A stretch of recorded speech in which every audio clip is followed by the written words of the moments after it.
Hello friends, my name is Ihor Havryshchak. This is traditionally the YouTube platform of Channel 24. We work live for you, so please like, comment, ask questions, subscribe and, of course, share our conversations. It is with great pleasure that I welcome our guest. This is Sergey Aslanyan, the host of the Khodorkovsky Live channel. Sergey, hello. Good evening, good to see you. Sergey, let's start, of course, with the Kursk region, and specifically with the village of Kurchatov. Why? Because the day before, the head of the IAEA, an independent organization, came there and said that parts of drones were found at the Kursk Nuclear Power Plant, and the situation there is not very stable. And this is what is known at this moment. The authorities of the Kursk region, I quote, have restricted entry to Kurchatov because of the hostilities. The Kursk nuclear power plant is located there. What do you think is going on? What is Putin up to? Because he can use the nuclear power plant as a lever of pressure, since he cannot do anything else at the moment in the Kursk region and with the operation of the armed forces of Ukraine. In fact, we cannot imagine exactly what and who is manipulating whom, who is playing what, but it is known for sure that there is no one to put pressure on Putin. Putin is a person who, on the one hand, is a very reliable economic partner, so the whole world helps him with money. Well, America, first of all, very strongly, very consistently supports everything it can. Well, preferably not directly, but indirectly, and, nevertheless, she is completely for him. But when some very serious problems arise, it becomes clear that, in principle, for example, it is possible to buy oil or supply chips to Putin, but it is quite difficult to negotiate with him. And now, on the example of the IAEA's behavior, this is a very interesting moment, when nuclear power plants in Ukraine were under direct bombing. The IAEA's behavior was unwilling to intervene. Well, the IAEA was aware, the IAEA expressed serious concern, the IAEA kept its finger on the pulse as abstractly and remotely as possible, so that it was not noticeable in principle. Now in the Kursk region, the situation is really completely incomprehensible. It is very difficult to understand what is happening there, and against this background, the IAEA suddenly expresses a desire to come, investigate, look and search. You know, this is a very alarming situation. It turns out that from the outside there is such a picture. Putin's only way to protect the Kursk region is to ask the IAEA to stop the offensive of the armed forces of Ukraine. Because Putin cannot stop them. And the IAEA is still an international organization. It is quite influential. It cannot even look badly at Putin, but it can look at Ukraine. Therefore, if you try to protect yourself with any international authority, then the IAEA fits it. The IAEA, as a structure that is absolutely helpless, is not capable of anything, well, like any other international organization, in this case, fulfills the order. Please stop, because here the shells are really exploding. It is becoming alarming. If the shells do not explode, we will blow them up ourselves and blame Ukraine, but the IAEA as an international arbiter, in this case, is not a big hat. Nevertheless, as we can see, it is ready to fulfill this role, because there are no other arguments to stop the advance, there are no troops, for some reason aviation hits its own, bridges are destroyed, and most importantly, here it is on the example of the Kursk special operation, and from the position of the armed forces of Ukraine, a brilliant special operation, such a raid that immediately went out on the TEL, is a very effective way to disrupt communications and the enemy's plans, when he is such an armed force walking around the Chulam. And it is accompanied by complete information silence.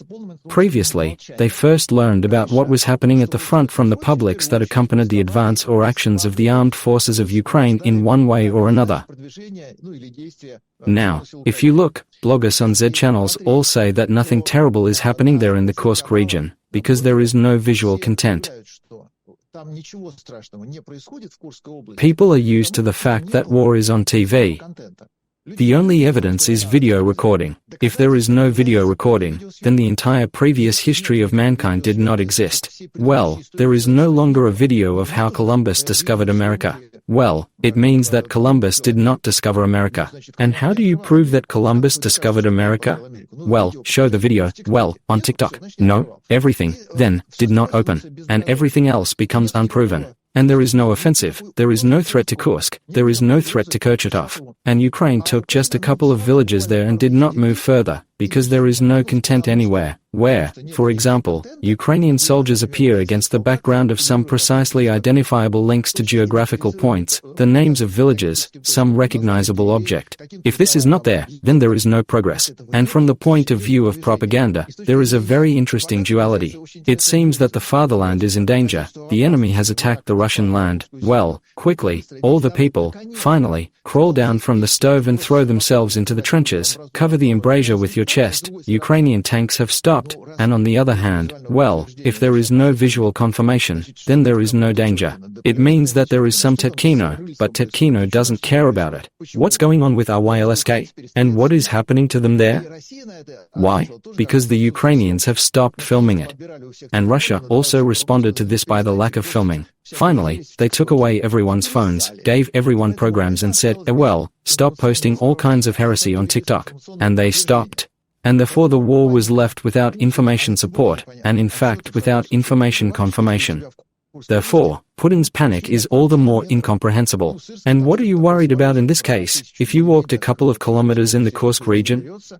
Well, SYISKY froze something there about 1,000 villages, so there are not enough in the Kursk region. Little was revived there after 1944. Therefore, there is no danger that everyone is talking about. And there is no such advance of Ukrainian troops, which seems to be now being expressed with concern, including abroad, because no one filmed TikTok. And then the concern of the IEA, which suddenly fidgets for some reason about the Kursk Nuclear Power Plant, looks all the more strange. She is not in danger either. This is a very good example when sometimes you need to pause all these videos. And then, when it is necessary to show them. And today there is nothing even to discuss. There is no need even to cling to it, because Ukraine refuses to treacherously supply video content. Sergey, what is the so-called special military operation for Putin, for the Kremlin and for Russia, and what are the Kursk, Bryansk or Belgorod regions? Because already in the Belgorod region, the ZY cores themselves say that they have entered the NWO and have already gained a foothold somewhere near the territories they entered in May.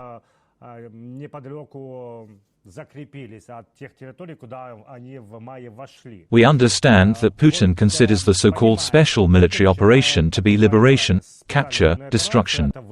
But what is the Kursk operation for him? That's what Kursk is for him in general. Is it a territory that is not important, not needed, or is it a territory that is no longer needed, because it cannot do anything? Putin, he never has a quick reaction, a quick response and a quick understanding of the situation. In his instructions, which he wrote himself, it is said that the valiant Red Army enters Ukrainian territory, liberates Kiev from Ukrafascism in 3 days, and in 2.5 years he failed to revise this doctrine. He still takes Kiev in 3 days. And such side effects as, for example, the Kharkov counteroffensive, such as Belgorod entries there, at least by sabotage reconnaissance groups, and now the Kursk Ukrainian operation, they do not fit into the head. Putin does not have the brains to respond to this in any way. Therefore, he really does not answer anything. That's one part. The second part of Putin's perception is really that he absolutely does not care about Russian soil at all. After all, he and Medvedev gave China so much bloody Russian land, for which border guards and soldiers fought, which the previous Tsars did not allow themselves. And it was a gift. It is one thing to lose on the battlefield, and another thing to give up the mouth of the Amur, to give one island, another island. There has never been such a betrayal. Why on earth did Putin and Medvedev give the Kemvolost so generously? Well, because, in principle, he does not feel sorry at all. And when the Kursk region is being taken away from him now, if people were dear to Putin, he would perceive it not as part of the defeat of the troops, but as the grief of people whose homes the war has come to, depriving them and driving them out of their homes, somewhere in the fields, meadows and ravines.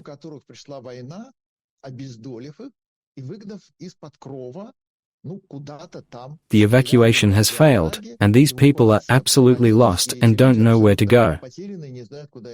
And he, as the owner of these people, feels sorry for them. Well, practically, like the cattle that suddenly burned down from the cowshed, they were left homeless. It's a pity. That is, the farm is disappearing. You need to take care of it. Putin does not even have this, and even more so in the doctrine of the Red Army. At all times, the civilian population that finds itself in the field of hostilities, in the combat zone, it is immediately written off from the inevitable victim war. That is, no one in Russia specifically defends Petrovich's grandfather, their granddaughter and bug in Mariavana.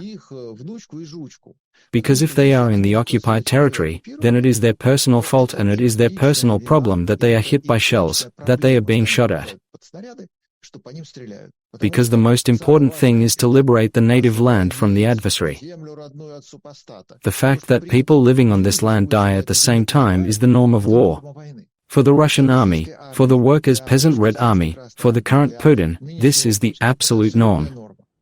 Why was it that in Chechnya, at a time when there was still some kind of democracy and glasnost and there was a free press, for example, the case of Ulman, who shot peaceful Chechens, surfaced? You came to Chechnya in order to prevent the separatists from taking power from you and for Chechnya to remain part of Russia, so that the people could prosper under the banners of Russian democracy. And then why do you kill civilians? Our instructions say that we do not leave witnesses. Although there was no direct clash, Ulman's group just came across a group of civilians who were driving by in a UAZ, and there was an order to shoot them. Everyone was killed. Why? Simply because they are witnesses.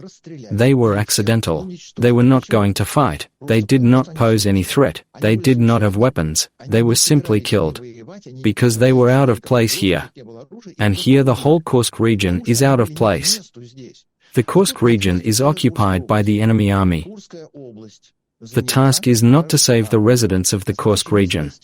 The task is not to help the population. The task is to liberate the land. Only because it's actually a disgrace when in your land a foreign army has been riding back and forth on tanks for the third week. And the civilian population is not an object of care, protection and any kind of patronage. These people are superfluous. These people did not survive and are to blame for this, so they are subject to destruction. And this is how peaceful casualties began, when Ukraine had not yet approached Sudzha. There are no troops with which to repel aggression. Only aviation. Aviation does not choose. Aviation began carpet bombing. Absolutely everything that moved. The local civilian population was moving. That's exactly what they tried to attribute to the Ukrainians and said, look, it was you who killed civilians. And somehow they are not very ascribed. After that, the aviation stopped working, and after that some maneuvers began directly on the ground, which, nevertheless, did not end with either the victory of the Red Army, or its clear defeat, but, at least, the Red Army gave the land to the enemy. And the civilian population here, since it is not an object of care, is dying and continues to die and will continue to die. And for Putin, the fact that someone else's army is hooliganizing in his Kursk region, firstly, is still a reason for bewilderment. How come? My instructions say that I am Kiev in 3 days, and not that they are Kursk region. Secondly, what is happening there does not concern Putin, because he does not feel sorry for the people who live there. And thirdly, it is a purely geopolitical problem to get your army back to the old borders. That is, to liberate the territory, drive away the enemy and reach your border, gaining a foothold there. Whoever did not hide, I am not to blame. Therefore, for Putin, this is neither a problem, nor a reason for validal, nor a heart that would suddenly ache because of what happened. There is a trouble that he did not fully comprehend, an omission not of Putin, but of the generals, who allowed themselves to do this, and the civilian population, about which you and I are perplexed. And Putin does not even take it into account. And when after some time he says that 1,000, 2,000, 3,000 settlements have been liberated, it will not be attributed how many people died in the process. Because no one cares and is not interested. Well, they died. Think. But, look, there are 25 tanks, 3 bridges, 8 helicopters, thousands of villages, 100 kilometers of roads. For Russia, as for a country, theft and kickbacks are important for the material component. And people are penny. And you and I look at what is happening from the point of view of a humanitarian tragedy, and Putin looks at it from the point of view, a piece of the border has been taken away from him. Probably, it is necessary to somehow move back to this border and indicate that this is my land. Everything else doesn't matter. But because Putin is not quick in his reactions, he still doesn't know what to do about it. That is, to the question, how does Putin feel about this? No how. He doesn't know how to feel about it. Yes, Sergey, you are now talking about victims. I remembered the words, and today I already recalled the words of the former Commander-in-Chief of the Armed Forces of Ukraine Zaluzhny, who said that yes, I was wrong, because I believed that if the Russian occupation army loses a lot of people, it will retreat. I was wrong. This is not true, because Putin does not care about casualties either among civilians or among those who are fighting in his war of occupation. I would like to ask you something else. How serious can there be misunderstandings between the Federal Security Service and the General Staff? Because we know very well that the CTO, the so-called counter-terrorist operation, turns out that when you are attacked, on your territory, this is the CTO. This is not the entry of other troops. These are terrorists. This is generally a local thing. It is run by the Federal Security Service. But where to get strength? These should be provided by the troops of the General Staff. And here the sources say that there are a lot of misunderstandings between the Federal Security Service and the General Staff, to put it mildly. The Federal Security Service is the most important structure of the Russian state. The secret police is always stronger than any other, of any kind, including the power structure. The secret police in Russia are never guilty and under no circumstances. It is not that there are any new aspects of the painful relationship between the Federal Security Service and the General Staff. They have always been like this. And the Federal Security Service at all times monitored the General Staff, as well as the entire army, and the Ministry of Defense, and individual units, individual generals. I saved up material for them, and at every opportunity one always gave them entry in order to spoil someone's biography, cut off financial flows to someone or redistribute them, for example, from the Ministry of Defense to their own pockets. The task of the Federal Security Service, after all, boils down to bullying absolutely everyone, driving them to hiccups and panic fear just for the sake of money, not because they are fighters for an idea for which it is very important that even in the country, let's assume hypothetically, there is some kind of abstract order.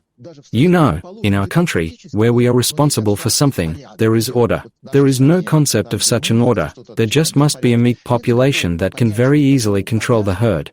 And generals who have positions, powers, with very high, at least inflated self-esteem. I am here, you know, general, I have, look, stars in a row. There are as many as 3 on my hopeless shoulder straps, and they even have 4. And this is just a great reason to pick at your pockets and hop-stop to try, firstly, to lower you too much, and secondly, to divorce you as much as possible. For the Federal Security Service, this is the norm. And the General Staff, in principle, does not know what to do with this. Of course, he has intelligence, but intelligence sometimes happens that he deals with real problems. The Federal Security Service always deals only with imaginary problems. At all times, the Federal Security Service had an enemy only invented in the offices of the Federal Security Service. No real enemies, no one ever existed. That is, it was always the intelligence army that fought against real enemies. And in the current context, there are no claims against the Federal Security Service. Well, they have border guards. Border guards, these are not troops. A border guard is an attachment to a pole. His task is to shoot into the air and say that the enemy has attacked. After that, that's it, its functions are performed. And then there should be the army, the Ministry of Defense, the General Staff, especially since they have intelligence there. They had to see everything from drones, hear everything through the sewers and, if necessary, prevent everything on distant approaches. It didn't work out. This is their fault. This is their flaw. This means that the Federal Security Service, on the contrary, has a free hand in this regard in order to punish the generals for negligence, because they overslept. It is their fault. Border guards perform the functions of the bell and alarm light, though few people are aware of this. But if anything, the border guards will be demonstratively awarded. They will say, look, these are the very heroes who should have prevented and at the cost of their own lives, perhaps, prevented the attack of Ukraine on Russia. That's all. The Federal Security Service is always dominant and uncontrollable, and it has never been overseen by the General Staff. But to gnaw the entire General Staff of the Federal Security Service with great pleasure gnaws and gnaws, including using this pretext, when the armed forces of Ukraine are now already in the Kursk region. Sergey, I would like to recall August 26 and the largest attack, Russia's combined drone missile attack on Ukraine. Now we can say that the air defense worked very well, because if you count the missiles, more than 90% were shot down. This is a very high figure, given that more than 100 missiles were flying. And it is also clear that the generation was destroyed by Russia in previous attacks. And now the distribution stations were supposed to come under attack, but since they are mobile phones, they cannot bring much of their result. What am I driving at? Can we say that the General Staff of the Russian Federation in the Kremlin understood that it is unlikely that anything can be achieved except cynically kill Ukrainians? But isn't this a gesture of desperation, to show that we only have missiles?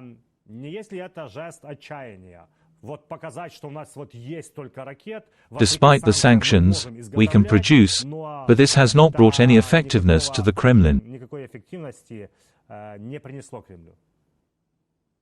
An order comes from above, or some soapy general comes running and, tapping his heels, hitting the barrel with his fist, shouts, "Show me how you are here."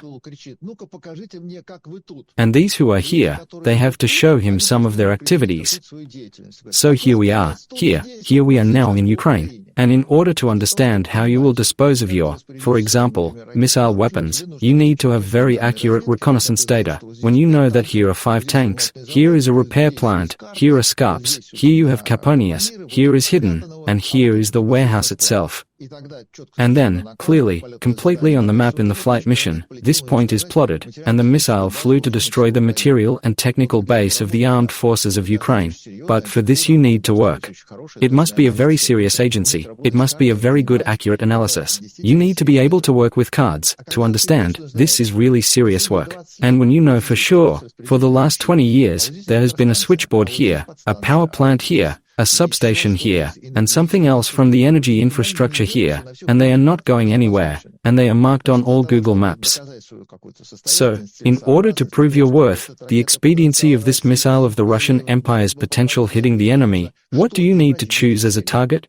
Kindergartens, schools, well, September 1st, especially universities, yes, of course, in this order, dormitories, hotels, holiday homes, well, also the residential sector and everything else that Ukraine has, infrastructure, including energy, but also, if possible, factory potential, because it is clear where the enterprises are. And when something in General's shoulder straps runs up from above and shouts, "Come on, quickly," and you answer him, "Yes, Comrade General," look, he says, well, fire then. And since in principle the task does not change, well, kill as many Ukrainians as possible. Otherwise, why are they here? Presidents are also elected. They build their country. Come on, we're here. Russia is actually famous for the fact that it can take and punish you for any sanity, for any normal impulses, for any humanity. This is not allowed in Russia.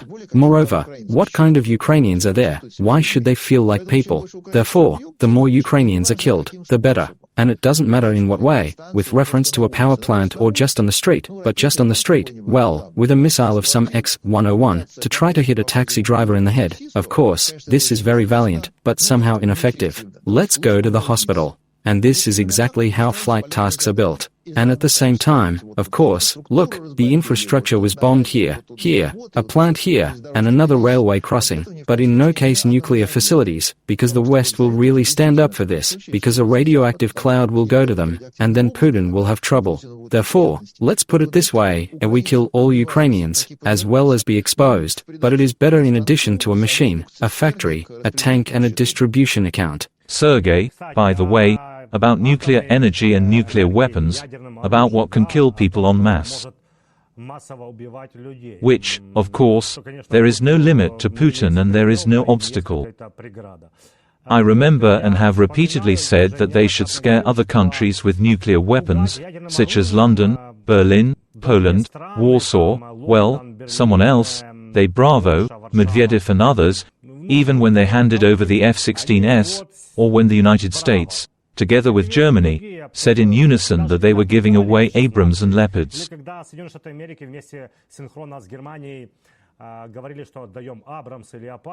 Tanks in Russia also shouted that we have so many nuclear weapons, we will strike now.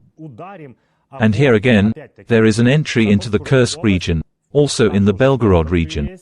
As I understand it, what Putin asked for, a sanitary zone will be done, but not by the occupation army, but by the defense forces of Ukraine. I wanted a sanitary zone, have it, but now there is no threat. And Lavrov only says something, but we will revise our nuclear doctrine, because something needs to change.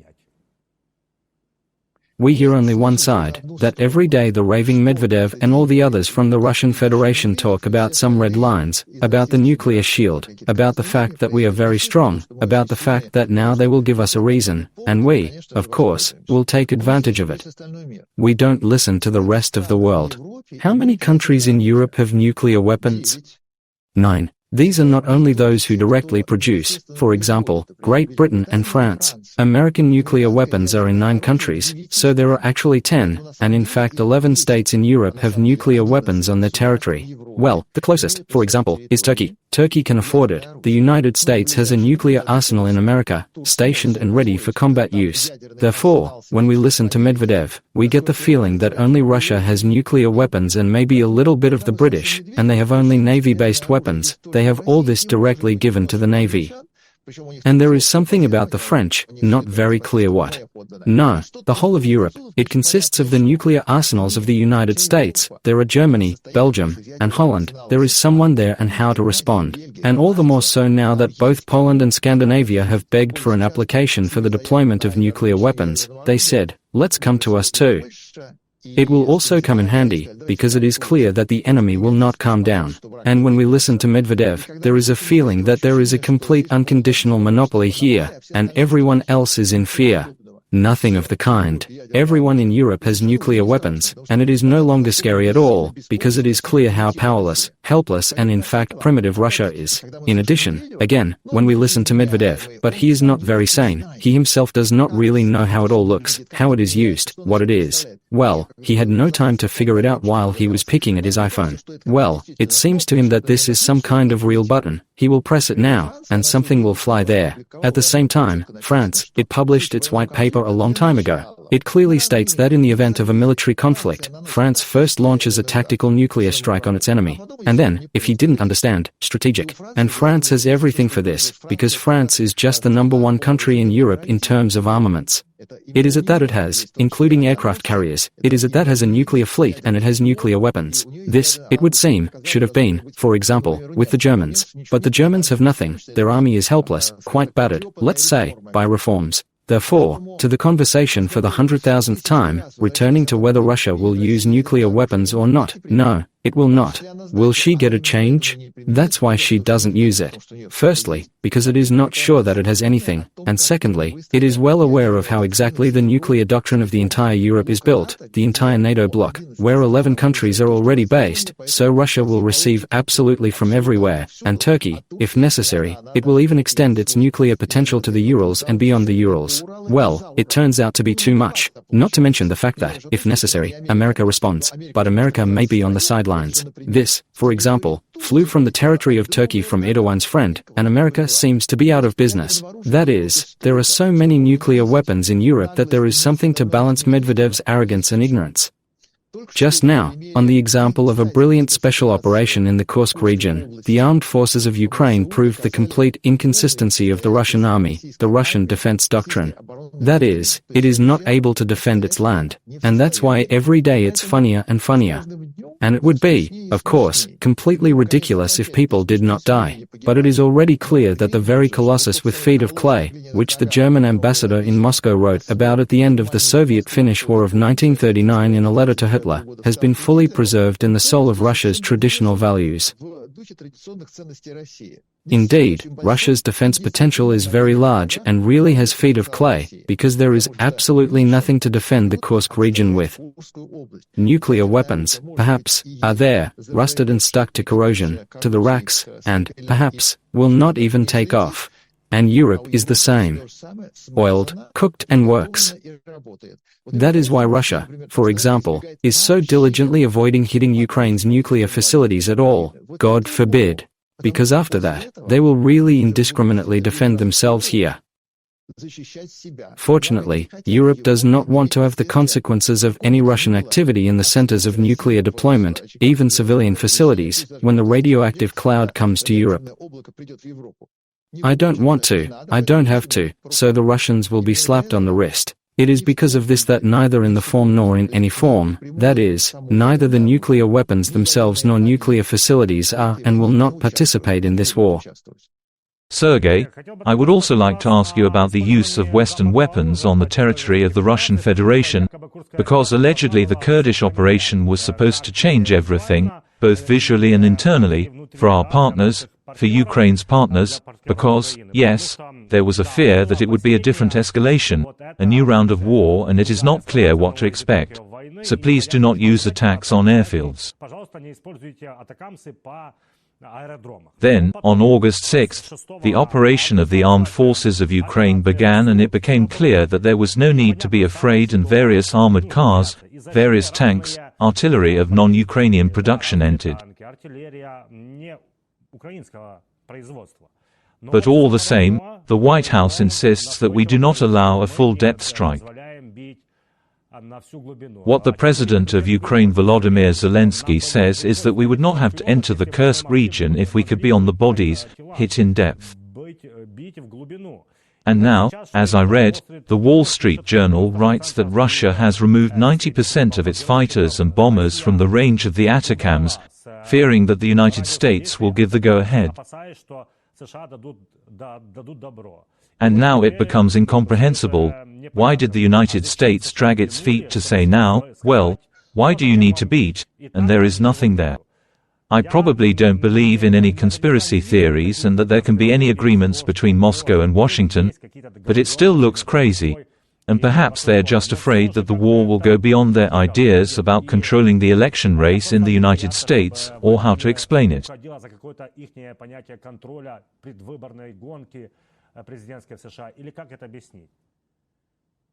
Well, Russia was blown away in front of the whole world, because the brilliant exit of the armed forces of Ukraine into the Kursk region showed that Russia is insolvent. That is, this suggests that just give the Ukrainians and they will win. But this is not part of America's plans. You can't defeat Russia. Therefore, on the one hand, Ukraine has shown that if you now allowed us to use the same ATACMS for its intended purpose, we would have already won this war. That is, Ukraine has proved, give us a cool instrument, we will play it perfectly. But by doing so, in fact, America was even more frightened, because even without this permission, Ukraine begins to win, and this is unacceptable. And that is why this sluggish discussion is going on.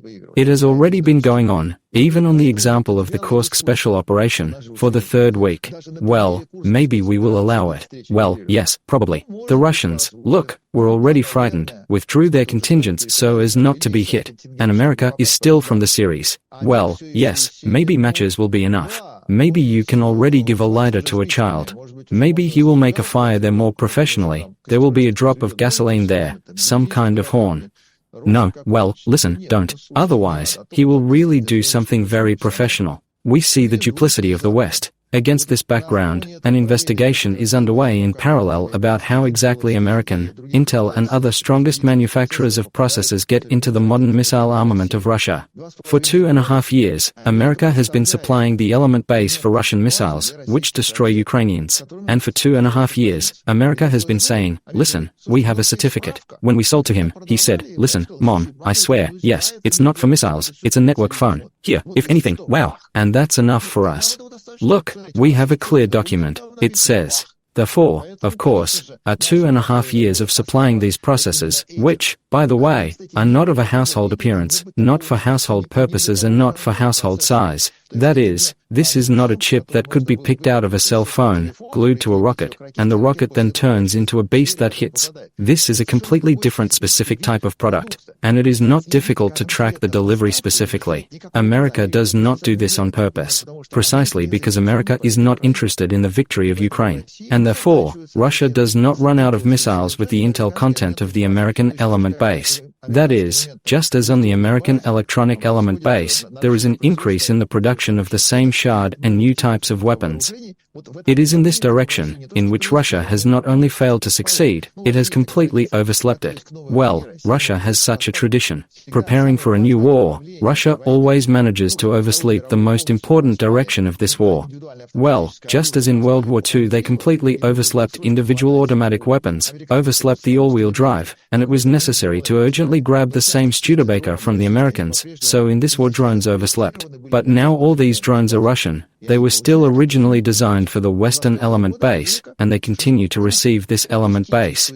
And in 2.5 years, America quite calmly condones the supply to Russia of critical elements for the production of weapons, missiles, drones, shards and all other new electronics that Russia did not have. And now, when the example of Kursk shows give us, we will win, that's it, the war will end. If you give us everything we ask, the war will end much faster than you have time to vote for the next American president. This is exactly what will not happen.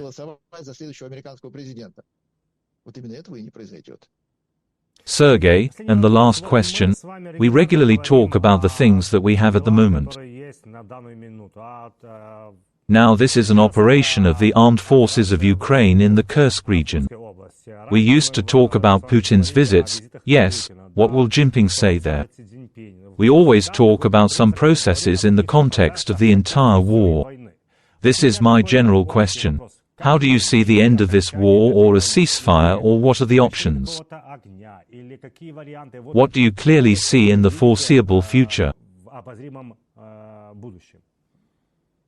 Since this war is a whim of one person who got into his head in the morning, and since then a whole army has piled on the armed forces of Ukraine, then there can be no logical ending, because there is no calculated goal that is considered achieved. For example, there is a banner over the Reichstag, of course, this is a victory. Or 2/3 of the territory of Ukraine, of course, this is a victory. Or Zelensky died there, well, of course, this is a victory. There are no such goals. Whim. Grandpa fell off the stove in the morning, said, "Oh, something hurts my knee, come on, quickly." And it began quickly. And the troops went on the attack, to take Kiev in 3 days. Since it is a disease, it does not have clear parameters, and, accordingly, it does not have clear criteria for healing. What will be the end of the war? What will Putin consider a victory? Every day on this matter, on the one hand, we see that Russia is already ready for negotiations, that it is already looking for a mediator who, without losing face on the part of Russia and Putin, will nevertheless make it possible to portray some kind of peace process in which Russia will say, "Tell me, you looked at us carefully, right? Are you convinced that you are heroes? We fought here with Ukrafascism, with the NATO bloc to the last. Well, so be it, since both ours and yours, of course, as peacekeepers, began to die in prohibited quantities. The configuration or participants are secondary, and what's crucial is that someone must stop the war. Russia is ready for negotiations and will agree to them. This is on the one hand. On the other hand, as long as Putin is alive, there will be a war. No Putin, no war." Sergey, thank you very much for this conversation. Thank you for taking the time to discuss important processes. We always listen to you, me and our audience with great pleasure. I see in the online chat, a lot of people say thank you to you. I say thank you very much. Glory to Ukraine. Glory to the heroes. Sergey Aslanyan from the Khodorkovsky Life channel was with us. Be sure to subscribe, comment, like and be sure to share our conversations. My name is Ihor Havryshchak. We will see you on the air of Channel 24.